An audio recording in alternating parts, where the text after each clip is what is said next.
నమస్కారం AP journalism వార్తలకు స్వాగతం నా పేరు సుమలత వార్తల్లో ముందుగా హెడ్లైన్స్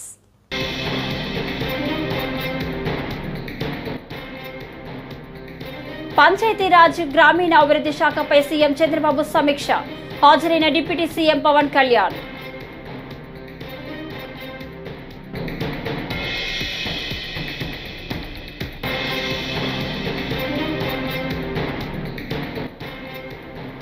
సోమశిల జలాశయానికి తానే ఆద్యుడిగా సీఎం చంద్రబాబు చెప్పుకోవడం సిగ్గుచేటని మాజీ మంత్రి కాకాని గోవర్ధన్ రెడ్డి మండిపడ్డారు.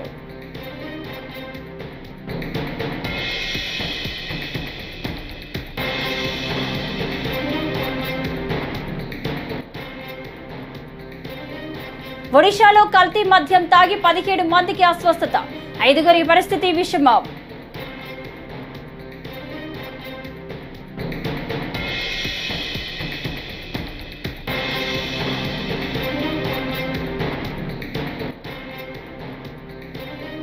శ్రీ సిటీలో పరిశ్రమల ప్రారంభోత్సవాలు ఒప్పందాల పేరుతో సీఎం చంద్రబాబు హైడ్రామా, మాజీ మంత్రి గుడివాడ అమర్నాథ్.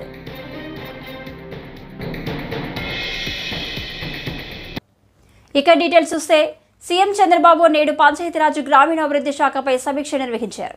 అమరావతిలోని రాష్ట్ర సచివాలయంలో నిర్వహించిన ఈ సమీక్ష సమావేశానికి డిప్యూటీ సీఎం పంచాయతీరాజ్ గ్రామీణాభివృద్ధి శాఖ మంత్రి పవన్ కళ్యాణ్, సంబంధిత శాఖ ఉన్నతాధికారులు హాజరయ్యారు. గ్రామ పంచాయతీలకు స్వాతంత్ర గణతంత్ర దినోత్సవ కార్యక్రమాల వ్యయం పెంపుపై నిర్ణయం తీసుకున్నారు. వేడుకల వ్యయాన్ని 10,000 రూపాయల నుంచి 25,000కు పెంచినట్టు సమీక్షలు వెల్లడించారు. గ్రామీణ ప్రాంతాల్లో పారిశుద్ధ్యం నిర్వహణకు ప్రత్యేక మొబైల్ యాప్ తీసుకొచ్చారు. మొబైల్ యాప్ రూపొందించి గ్రామీణ పారిశుద్ధ్యాన్ని పర్యవేక్షిస్తున్నట్టు గ్రామీణాభివృద్ధి శాఖ అధికారులు ముఖ్యమంత్రికి తెలిపారు.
సోమశిల జలాశయానికి తానే ఆద్యుడిగా సీఎం చంద్రబాబు చెప్పుకోవడం సిగ్గుచేటని నెల్లూరు వైఎస్ఆర్సీపీ మాజీ మంత్రి కాకాని గోవర్ధన్ రెడ్డి మండిపడ్డారు. 1995 నుంచి 2004 వరకు ఆయన ముఖ్యమంత్రిగా ఉన్నారు. ఏనాడైనా సమగ్ర సోమశిల గురించి ఆలోచించారా అని ప్రశ్నించారు.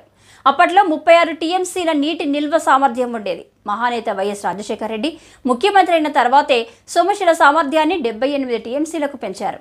అదేవిధంగా పోతిరెడ్డిపాడు హెడ్ రెగ్యులేటర్ సామర్థ్యాన్ని కూడా 40,000 క్యూసెక్లకు పెంచారు అని స్పష్టం చేశారు. చేయడానికి ఏం లేదు. అప్పటికే 2014 ముందు రాజశేఖర రెడ్డి గారు అదనంగా పోతిరెడ్డిపాడు నుంచి మరొక 44,000 క్యూసెక్కులు తీసుకురావాలని ఆలోచన చేస్తే ఆ రోజు సొంత పార్టీలో ఉన్నటువంటి కాంగ్రెస్ పార్టీకి సంబంధించినటువంటి నేతల్లో కూడా తెలంగాణ ప్రాంతానికి సంబంధించినటువంటి వాళ్ళలో కొన్ని అభ్యంతరాలు వచ్చాయి. వాటన్నిటిని అధిగమించి తీసుకురాగలిగాడు కాబట్టే ఈరోజు సమృద్ధిగా సోమశిల నుంచి కండలేరు జలాశయానికి నెల్లూరు జిల్లాకు సంబంధించి నీరు నింపుకోగలుగుతున్నాం. కాబట్టి ఏ విధంగా ఆలోచన చేసినా ఒక విధంగా చెప్పాలి అంటే 2014 నుంచి 2019 వరకు ఆ 44,000 క్యూసెక్లు అదనంగా తెచ్చుకోవాలనేటువంటి ఆలోచన చేసి పోతిరెడ్డిపాడు దగ్గర నుంచి రాజశేఖర రెడ్డి గారు చేసినటువంటి ఆలోచనని మీరు దాని మీద దృష్టి పెట్టకుండా కాలువ పనులు అసంపూర్తిగా ఉన్నటువంటి వాటిని పూర్తి చేయకుండా ఇంకా చెప్పాలి అంటే నెల్లూరు జిల్లా రైతాంగానికి అన్యాయం జరిగిందని చెప్పాల్సినటువంటి పరిస్థితి. దాంతోపాటు బానకచర్ల దగ్గర నుంచి కుందు నదికి 3,000 ఉంటే 11,000కు పెంచాలన్నటువంటి ఆయన తీసుకున్నటువంటి నిర్ణయం ఈరోజు కూడా అమలు కాలేదు. బహుశా ఈరోజు మీరు నిన్న వచ్చినప్పుడు దానికి సంబంధించి వెంటనే పనులు చేస్తామన్నాం. సంతోషం, పనులు మొదలుపెట్టి పూర్తి చేస్తారని మేము ఆశిస్తున్నాం. దానితోపాటు జగన్మోహన్ రెడ్డి గారి ముఖ్యమంత్రిగా ఉన్నటువంటి హయాంలోనే Somasila Kandaleru flood flow canal నుంచి ఈరోజు అదనంగా మరొక 11,000 క్యూసెక్కులు నీరు తరలించాలనేటువంటి ఆలోచన చేసి ఈరోజు దాన్ని వైడనింగ్ కూడా ఈరోజు టెండర్లు పిలిచి పనులు ప్రారంభించడం జరిగింది. అయితే ఈరోజు మీరు సోమశిల రిపేర్ల గురించి మాట్లాడారు. గత ప్రభుత్వం అంతా ఏది పట్టించుకోలేదు, అంతా మీరే పట్టించుకున్నామని చెప్పి సోమశిలకు సంబంధించి దానికన్నా ముందు తెలుసుకోవాల్సింది, ఈరోజు ఈ జిల్లాకు సంబంధించి సుదీర్ఘకాలంగా అపరిష్కృతంగా ఉన్నటువంటి పెన్నార్ డెల్టా మోడర్నైజేషన్ ఏదైతే ఉందో దాని మీద ఎప్పుడు దాదాపుగా 14 సంవత్సరాలు మీరు ముఖ్యమంత్రిగా ఉన్నటువంటి హయాంలో దృష్టి పెట్టలేదు. ఆ విధంగా పనులు జరిగినటువంటి సందర్భాలు లేవు. కాకపోతే ఈరోజు సంగం బ్యారేజ్, నెల్లూరు బ్యారేజ్, సంగం బ్యారేజ్ అనేటువంటిది చంద్రబాబు నాయుడు గారు ముఖ్యమంత్రిగా దిగిపోయే నాటికి సంగం బ్యారేజ్ నుంచి నీళ్లు మళ్లించుకోవడానికి కనుపూర్ కాలువ కానీ కావలి కెనాల్కి కానీ ఇసుక బస్తాలు అడ్డం వేసుకుని నీరు మళ్లించుకోవాల్సినటువంటి దుస్థితి. నెల్లూరు బ్యారేజీకి సంబంధించి అనేక రకాలైనటువంటి ఇబ్బందులు పడేటువంటి పరిస్థితి. దాని నుంచి ఎప్పుడో రాజశేఖర రెడ్డి గారు శంకుస్థాపన చేసి ప్రారంభించినటువంటిది పాపం 2014లో హఠాహుటిన చంద్రబాబు నాయుడు గారు వచ్చి వెంటనే పూర్తి చేసేస్తామని చెప్పి ఈరోజు సోమశిలలో ఏదైతే తిరిగి మాట్లాడాడో అదేవిధంగా 2014లో అధికారంలోకి రాగానే సంగం బ్యారేజీని సందర్శించి శ్రీ సిటీలో పరిశ్రమల ప్రారంభోత్సవాలు, శంకుస్థాపనల ఒప్పందాల పేరుతో సీఎం చంద్రబాబు హైడ్రామా చేస్తున్నారని మాజీ మంత్రి గుడివాడ అమర్నాథ్ ధ్వజమెత్తారు. శ్రీ సిటీలో తమ హయాంలో పరిశ్రమలు ఏర్పాటు కాగా ఇప్పుడు వాటికి చంద్రబాబు ప్రారంభోత్సవాలు, ఇప్పటికే పనులు మొదలుపెట్టిన కంపెనీలకు శంకుస్థాపనలు, ఎప్పుడో కుదిరిన ఒప్పందాలకు మళ్లీ ఒప్పందాలు చేస్తున్నారని, చంద్రబాబుది ఎప్పుడు ప్రచార ఆర్భాటమే అని స్పష్టం చేశారు. ముఖ్యంగా ఈరోజు మిమ్మల్ని అందరినీ కూడా ఆహ్వానించినటువంటి దానికి గల కారణం, ఇప్పుడే రాష్ట్ర ముఖ్యమంత్రి చంద్రబాబు నాయుడు గారు శ్రీ సిటీలో కొన్ని పరిశ్రమల్ని ప్రారంభోత్సవం, కొన్నింటికి శంకుస్థాపన కార్యక్రమాలు చేసినటువంటి సందర్భాన్ని ఈరోజు కొన్ని పత్రికల్లో పెద్ద ఎత్తున అడ్వర్టైజ్మెంట్స్ కానీ లేదా వారు అక్కడికి వెళ్ళిన తర్వాత జరిగినటువంటి కార్యక్రమాలను కానీ చూసాం. అయితే నా ద్వారా ప్రజలకి చెప్పాల్సింది ఏంటంటే, అందులో ఒక ఇన్సిడెంట్, ఒక పరిశ్రమ ఏర్పాటు చేయాలంటే దానికి కావాల్సినటువంటి సమయం ఎంత, వారు ప్రభుత్వంలోకి వచ్చి 2 మాసాల 12వ తారీఖు అనుకుంటా బహుశా ప్రమాణ స్వీకారం చేసి 2 మాసాల ఒక వారం అయింది. ఈరోజు 16 పరిశ్రమలని ప్రారంభోత్సవం చేశారు. ఇప్పుడే కాదు, రానటువంటి ఇంకో 1.5, 2, 3 సంవత్సరాల వరకు జగన్మోహన్ రెడ్డి గారి హయాంలో మేము తీసుకొచ్చినటువంటి పరిశ్రమల్ని ప్రారంభోత్సవాలు చేయడానికి వారికి సమయం పడుతుంది. ఇదేదో ఆయన బ్రాండ్ని చూసి వచ్చినట్టుగా వారు మాట్లాడుతున్నటువంటి మాటలు చూస్తే కాస్త ఆశ్చర్యానికి గురి చేస్తుంది. ఎందుకంటే కనీసం ఒక 100 కోట్ల రూపాయలు పెట్టుబడి పెట్టి ఒక పరిశ్రమ పెట్టాలన్నా కనీసం 6 నెలల నుంచి సంవత్సరం సమయం పడుతుంది. ఈరోజు వారు ప్రారంభోత్సవాలు చేసినటువంటి ఏ ఒక్క పరిశ్రమ కూడా వారి బ్రాండ్ ఇమేజ్తోనో లేదా వారు ప్రభుత్వంలోకి వచ్చిన తర్వాత వచ్చినటువంటి కావు అనేటువంటి విషయాన్ని వారు గమనించి మాట్లాడితే బాగుండు అనేటువంటి అభిప్రాయాన్ని మాకు మీ ద్వారా ప్రజలకు తెలియజేయాలనేటువంటి ఉద్దేశంతో, ఎందుకంటే కంపెనీలకి చాలా మటుకు శంకుస్థాపనలు మా ముఖ్యమంత్రి గారు కానీ నేను కానీ మా హయాంలో చేసినటువంటి కొన్ని భూములు ఇచ్చి అలాట్మెంట్స్ చేసి వారిని ఆకర్షించి ఇక్కడ మన దగ్గర పెట్టుబడులు పెట్టాలనేటువంటి కార్యక్రమం చేసినటువంటి సందర్భాలు కానీ,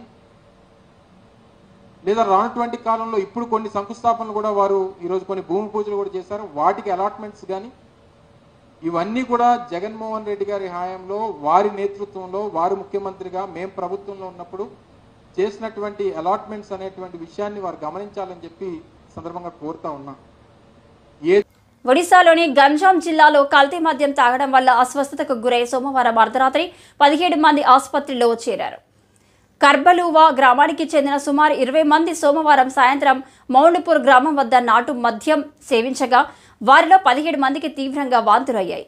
బాధితులు చికిట్టిలోని కమ్యూనిటీ హెల్త్ సెంటర్లో చేరిన తర్వాత 5గురి పరిస్థితి క్షీణించింది. తర్వాత వారిని బెర్హంపూర్ నగరంలోని ఎంకేసీజీ ఆసుపత్రికి తరలించారు.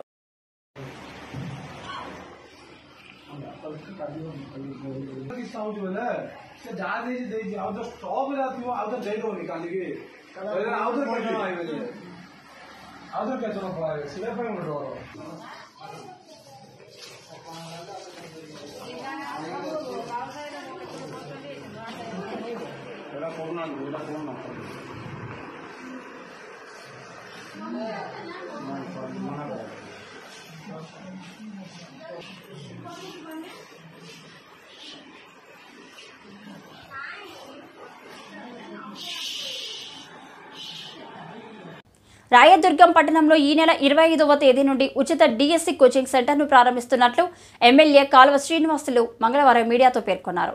నిష్ణాతులైన అధ్యాపకులచే ఉచిత కోచింగ్ సెంటర్ను టెక్స్టైల్ పార్కులో ఏర్పాటు చేయనున్నట్లు తెలిపారు. నిరుద్యోగ డిఎస్సి అభ్యర్థులు ఈ గొప్ప అవకాశాన్ని సద్వినియోగం చేసుకోవాలని పిలుపునిచ్చారు. ఈ శిక్షణ మేము కూడా పొందుతామని దరఖాస్తులు సమర్పించారు. ఈ శిక్షణ కేవలం రాయదుర్గం నియోజకవర్గంలో ఉండే డిఎస్సి అభ్యర్థులకు మాత్రమే పరిమితం చేశాం కాబట్టి ఈ నియోజకవర్గానికి సంబంధించిన 353 మంది అభ్యర్థులు శిక్షణ పొందడానికి ఇప్పటికే దరఖాస్తులు సమర్పించారు. ఇందులో రాయదుర్గం పట్టణం నుంచి 177 మంది, రాయదుర్గం రూరల్ మండలం నుంచి 54 మంది, కనేకల్ నుంచి 26 మంది, గుమ్మగడ్డ మండలం నుంచి 56 మంది, ఈరేహాల్ నుంచి 29 మంది, బొమ్మనహాల్ నుంచి 11 మంది, ఇట్లా 353 మంది ఇప్పటికే దరఖాస్తులు చేసుకున్నారు.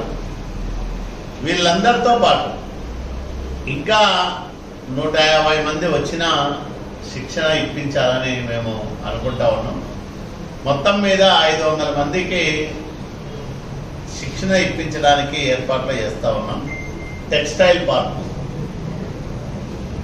ఈ నెల 25వ తేదీ ఉదయం 10 గంటలకి ఈ శిక్షణ కార్యక్రమాన్ని ప్రారంభిస్తా ఉన్నాం.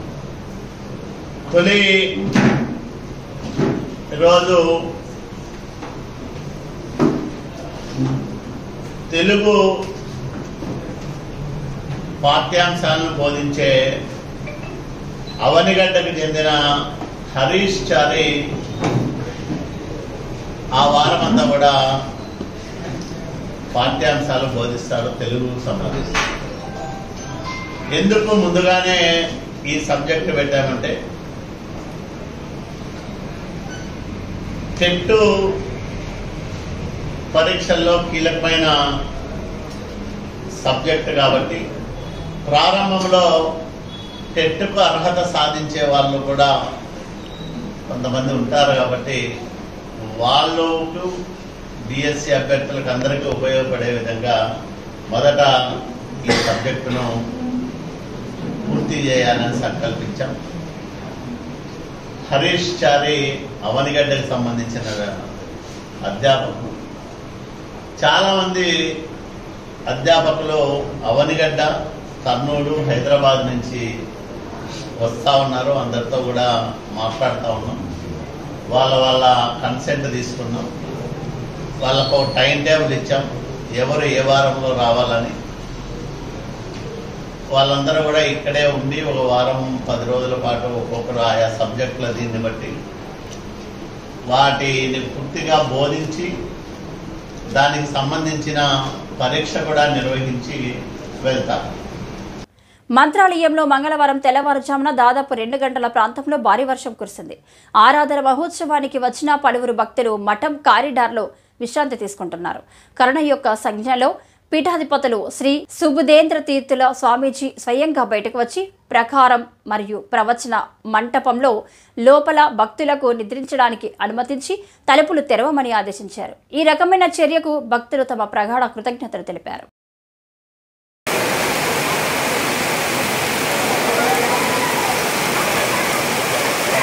నిదాన నీరు హిడ్తావా కదా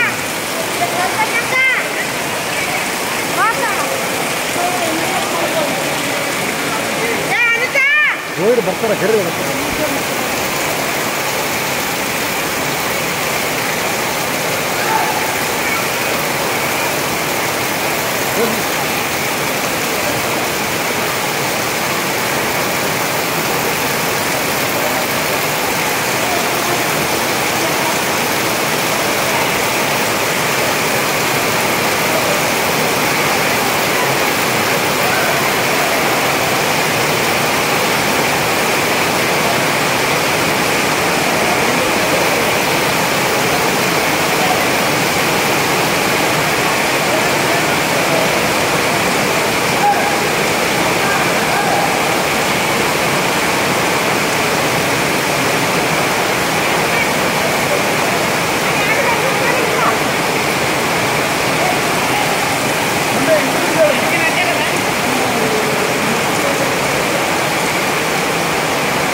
పోండి ಎಲ್ಲ ನೋಡ್ರಿ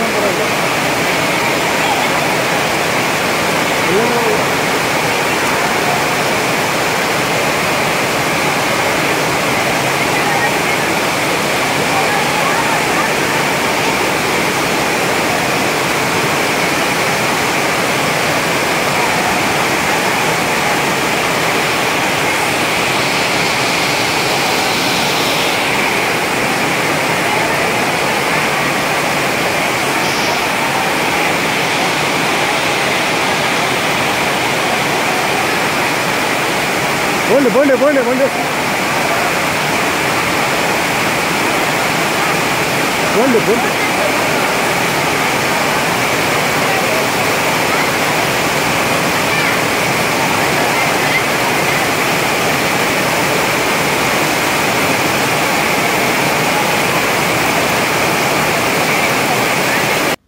విజయవాడ ఇంద్రకిలాద్రిపై శ్రీ దుర్గా మల్లేశ్వర స్వామి వార్ల దేవస్థానంలో నిర్వహిస్తున్న పవిత్రోత్సవాలు మంగళవారం ముగిశాయి. దేవాలయంలోని ప్రధాన దేవి దేవతలు, ఉపాలయాలలోని దేవి దేవతలందరికీ సంప్రోక్షణ నిర్వహించారు. అందరికీ పవిత్ర మాల ధారణ చేశారు. ఈ పవిత్రోత్సవాలకు సహకరించిన వైదిక సిబ్బంది, పురోహితులు, అర్చకులు, పరిచారకులు, దేవాదాయ శాఖ అధికారులు, అమాత్యులు, ప్రజాప్రతినిధులకు కృతజ్ఞతలు తెలిపారు.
విజయవాడ తూర్పు నియోజకవర్గం 13వ డివిజన్ న్యూ ఆర్టీసీ కాలనీ రోడ్ల నిర్మాణ పనులకు మంగళవారం ఎమ్మెల్యే గద్దె రామ్మోహన్ పనులు ప్రారంభించారు. అనంతరం మీడియాతో మాట్లాడుతూ ఎన్డీఏ కూటమి ప్రభుత్వం అధికారంలోకి వచ్చిన తర్వాత అభివృద్ధిపై ప్రత్యేక శ్రద్ధ కనబరుస్తున్నామని చెప్పారు. ముఖ్యంగా కాలనీలలోని సమస్యలను పరిష్కరించేందుకు చర్యలు తీసుకుంటామన్నారు. ఆర్టీసీ కాలనీ ఈ ప్రాంతంలో రోడ్ల నిర్మాణం కోసం ఈ రోజున కార్పొరేటర్ గారు మొమ్మనేని ప్రసాద్ గారి సారథ్యంలో శంకుస్థాపన చేసుకోవడం జరిగింది. ఈ కాలనీకి కూడా ఒక ప్రత్యేకత ఉంది. ఎప్పుడు కూడా అందరూ కలిసికట్టుగా ఏ చిన్న సమస్య ఉన్నా దాని పరిష్కారం కోసం ప్రయత్నం చేసుకోవడం, ఇదంతా కూడా ఒక కాలనీ ఒక సంఘీభావంతో ముందుకు వెళ్తూ ఉంటుంది. ఈ కాలనీ గతంలో జగన్మోహన్ రెడ్డి గారు ముఖ్యమంత్రి అయిన తర్వాత ఈ కాలనీలో ఒక 40 లక్షల రూపాయలు ఒక రోడ్డుకి శాంక్షన్ చేస్తే, శాంక్షన్ చేయటం టెండర్లు బెల్లటం కూడా అయిన తర్వాత ఇక్కడ వైఎస్ఆర్సీపీ పార్టీ ఒక్క ఓటు కూడా లేదు, ఇక్కడ రోడ్డు ఎందుకు వేయాలని చెప్పి టెండర్లు అయిపోయిన వర్క్లు కూడా క్యాన్సిల్ చేసిన ఘన చరిత్ర వైసీపీ పాలనలో ఉంది. అంతేకాదు ఎంపీ గారు ఆ రోజున తూర్పు నియోజకవర్గం ఇక్కడున్న సమస్యల పట్ల అవగాహనతో అనకాపల్లి జిల్లా కోటవురట్ల ఫుడ్ పాయిజన్ కేసుకి సంబంధించి అనకాపల్లిలో జిల్లా ఎస్పీ ఎం దీపిక ఐపీఎస్ మీడియా సమావేశం నిర్వహించారు. ఈ సమావేశంలో ఆమె మాట్లాడుతూ పారిశుద్ధ్యాత్మక అగ్నిశృతి ఆరాధన ట్రస్ట్ నడుపుతున్న నిర్వాహకుడు కిరణ్ కుమార్ను అదుపులోకి తీసుకున్నామని పేర్కొన్నారు. ఇద్దరు చిన్న పిల్లలు చింతపల్లి మండలంలో చనిపోయారండి. వాళ్ళు కోటవురట్ల మండలం అనకాపల్లి జిల్లాలో ఒక హాస్టల్లో ఉండేవాళ్ళు. అక్కడ ఫుడ్ పాయిజనింగ్ జరిగిన వల్ల చనిపోయారని ప్రిలిమినరీగా మనకి వచ్చిన ఇన్ఫర్మేషన్. ఆ ఇన్ఫర్మేషన్ మీద ఎంక్వైరీ చేస్తే మనకి తెలిసింది ఏంటంటే రాజగోపాలపురం విలేజ్లో ఒక ట్రస్ట్ పెట్టి పాసా ట్రస్ట్ పరిశుద్ధత అగ్నిస్తుతి ఆరాధన సమితి అని ఒకటి పెట్టి ఆ ట్రస్ట్ కింద ఇది ఒక హాస్టల్ నడుపుతున్నారు. ఈ హాస్టల్లో మన ట్రైబల్ ఏరియాస్ నుంచి పిల్లల్ని తీసుకొచ్చి అక్కడ ఉండి వాళ్ళని స్కూల్స్కి పంపించేవాళ్ళు. ఇలాంటి 86 పిల్లలు మన ఈ హాస్టల్లో ఉండేవాళ్ళు. ఈ పిల్లలందరినీ కూడా ఇమీడియట్గా మనం ట్రేస్ చేసి వాళ్ళ ఫోన్ నెంబర్స్ ఐడెంటిఫై చేసి వాళ్ళ పేరెంట్స్కి ఫోన్ చేసి అందరినీ కూడా మెడికల్ ఫెసిలిటీస్కి తెస్తాం జరిగింది. ఇప్పుడు ఇట్లాంటి ఎఫర్ట్ చేసిన తర్వాత ఇప్పుడు ఈ టైంకి మనకి సుమారు 35 పిల్లలు ఇప్పుడు హాస్పిటల్లో ఉన్నారు. అండ్ తర్వాత 3 పిల్లలు వి లాస్ట్ ట్రాజికలీ. 2 పిల్లలు చింతపల్లి మండలంలో, ఒక child from Koyyuru mandal have lost their life. ఇది జరిగింది ఎట్లా అంటే సాటర్డే ఈ పిల్లలందరికీ కూడా డొనేషన్లో ఇచ్చిన ఫుడ్ ఏదైతే మార్నింగ్ అరౌండ్ 9 o'clock కుక్ చేశారో ఆ ఫుడ్ ఆఫ్టర్నూన్ లంచ్ టైంకి మిగిలిపోయిన ఫుడ్ వాళ్ళకి డొనేషన్లో ఇచ్చారు. ఆ ఫుడ్ నుంచి ఆ పిల్లలకి రాత్రి డిన్నర్లో పెట్టారు.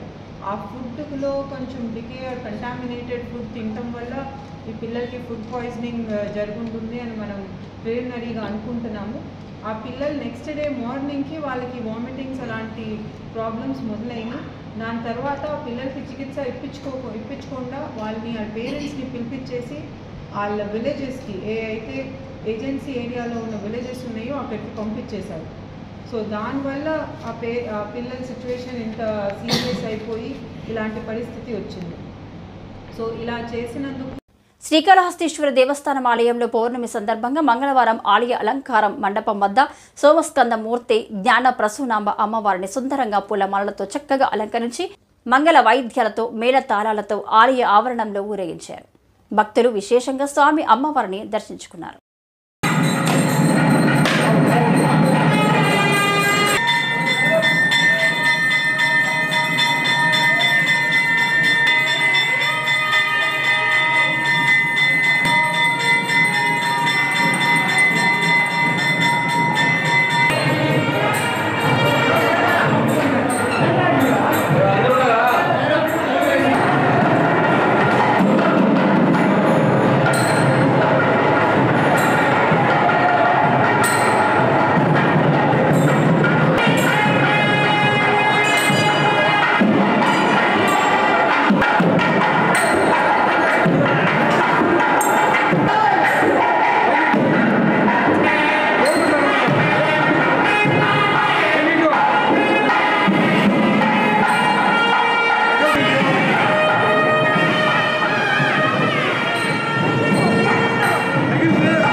వైద్య విద్యార్థిని కుటుంబాన్ని కేంద్ర రాష్ట్ర ప్రభుత్వాలు ఆదుకోవాలని ఎస్ఎఫ్ఐ నాయకులు Raja PR college principal Jyothula Rambabu demand చేశారు. మంగళవారం కాకినాడలో ఎస్ఎఫ్ఐ ఆధ్వర్యంలో కాకినాడ జిల్లా పరిషత్ సెంటర్ నుంచి భారీ ర్యాలీ నిర్వహించారు. విద్యార్థులు బ్యానర్లు ప్లకార్డులు పట్టుకొని ర్యాలీలో పాల్గొన్నారు. ఈ సందర్భంగా వారు మాట్లాడారు. వైద్యురాల కుటుంబానికి తక్షణ న్యాయం చేయాలని కోరారు. నగర ప్రజలందరికీ కూడా నమస్సమాంజలి తెలుపుకుంటూ ముఖ్యంగా కలకత్తాలో జరిగిన మహిళా డాక్టర్పై జరిగిన సామూహిక అత్యాచారానికి నిరసన తెలియజేస్తూ కాకినాడలో ఉన్న ప్రముఖ విద్యా సంస్థలైన పిఆర్ కాలేజీ, ఉమెన్స్ కాలేజీ, అదే ఐడియల్ కాలేజీ, డిగ్రీ కాలేజీ అందరు విద్యార్థులు కూడా మహిళలపై జరుగుతున్న అత్యాచార ఘటనని నిరసిస్తూ ఈరోజు భారీగా ర్యాలీ ఎస్ఎఫ్ఐ ఆధ్వర్యంలో కొనసాగుతుంది. ఈ ర్యాలీ యొక్క ముఖ్య ఉద్దేశం అనగా దేశంలో ఇటువంటి సంఘటనలు మరి పునరావృతం కాకూడదని చెప్పేసి ఇటువంటి సంఘటన జరిగిన బాధ్యులపై కఠినమైన శిక్షలు తీసుకోవాలని చెప్పేసి దీనికి అనుగుణంగా ప్రజలు, కోర్టులు, ప్రభుత్వాలు సరైన వాళ్ళకి అత్యాచార బాధితులు న్యాయం జరగాలని, భవిష్యత్తులో ఇటువంటి సంఘటనలు జరగకుండా అందరూ కూడా దీని మీద చైతన్యం రావాలని ఈ ర్యాలీని ఉద్దేశిస్తూ బీఆర్ గవర్నమెంట్ కాలేజీ ప్రిన్సిపల్గా నేనైన జ్యోతుల రాంబాబు గారిని తెలియజేసుకుంటూ నమస్సమాంజలి. రక్తదానం ప్రాణదానంతో సమానమని పాలకొండ డీఎస్పీ కృష్ణారావు అన్నారు. ఈ సందర్భంగా పాలకొండ డిగ్రీ కళాశాల ఆవరణలో మంగళవారం నిర్వహించిన మెగా రక్తదాన శిబిరంలో ఆయన పాల్గొన్నారు. రక్తదానం చేసిన 110 మందిని అభినందించి సర్టిఫికెట్లు ప్రదానం చేశారు. AP NGO, AP revenue service association, ప్రభుత్వ డిగ్రీ కళాశాల, ఎన్ఎస్ఎస్ ఆధ్వర్యంలో నిర్వహించిన ఈ రక్తదాన శిబిరం నిర్వాహకులను అభినందించారు. పాలకొండ సబ్ డివిజన్ కేంద్రంలో ఏపీ ఎన్జీఓస్ తరఫున మరియు Palakonda government degree college principal గారి యొక్క ఆధ్వర్యంలో వారి తరఫున రక్తదాన శిబిరం పాలకొండ డిగ్రీ కాలేజీలో కండక్ట్ చేయడం జరిగింది. ఆ సందర్భంగా పాలకొండ వాస్తవ్యులు 100 మంది బ్లడ్ ఇవ్వడానికి ముందుకు వచ్చి వాళ్ళు రిజిస్ట్రేషన్ చేసుకోవడం జరిగింది. ప్రస్తుతానికి 10 మంది బ్లడ్ ఇచ్చారు, 25 మంది ఇచ్చారు. సో అందువల్ల ఇటువంటి మంచి కార్యక్రమాలు జరగాలని చెప్పేసి మనస్ఫూర్తిగా కోరుకుంటూ, మనం ముఖ్యంగా మన ఢిల్లీ పుష్పరాజం గారు బాగా కృషి చేసి ఈ కార్యక్రమాన్ని పాలకొండలో కండక్ట్ చేసినందుకు, నన్ను ఆహ్వానించినందుకు నేను వారికి కృతజ్ఞత ఉన్నాను. ఈ మంచి కార్యక్రమం, ఇటువంటి కార్యక్రమం జరగాలని కోరుకుంటున్నాను. ఈ వార్తలు ఇంతటితో సమాప్తం. నమస్కారం.